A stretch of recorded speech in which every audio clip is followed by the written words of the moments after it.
কেউ পিছনে, এই যে মিঠু দিদি আমি বাবলি, এখন ভোরবেলা ওই যে আমাদের বাড়ি পিছনে আমরা লোকে ভোরবেলায় ফুল চুরি করতে যায়, ঠিক আছে, আমরা যাচ্ছি চা খেতে, সব হেঁটে আবার।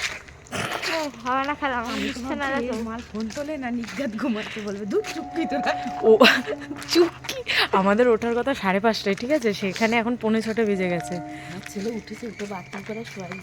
আমিও তো তাই করে এলাম। ঠিক আছে, আগে চায়ের দোকানে যাই, আমরা এখন চুরি করতে যাচ্ছি, চুরি চুরি চুরি। অবস্থা কি, মরা শীত লেগেছে। বলছে তোমার শীত লাগছে না?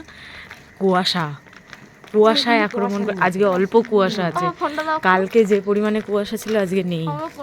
সেই দাঁড়া সজারুর কাঁটাগুলো না না, সূর্যমুখী ফুল চারিদিক দিয়ে পাপড়ি, এখন তো ঠিক করলো, আরো সামনে ছিল। ঝোলার ঠান্ডা, ও মা, চারিদিক ফাঁকা। চুরি করতে বেরিয়েছি, ইয়েস, আমরা যাচ্ছি চুরি করতে গাইস। কেন? কোন, আমি তো চিনি না। ওই দিকে পাঁচিল আছে।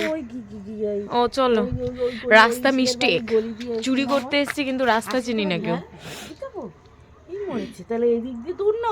এই এদিক দিয়ে তো অনেক দূর, আমরা যেখানে যাব সেখানে এখন ডিসকাস করা হচ্ছে যে আমরা কোন দিকে যাব।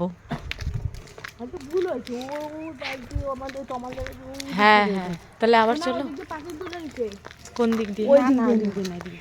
শোনো, কোথায় যাব ঠিক করতে পারছি না, আগে ঠিক করে নিই, তারপর দেখা হবে।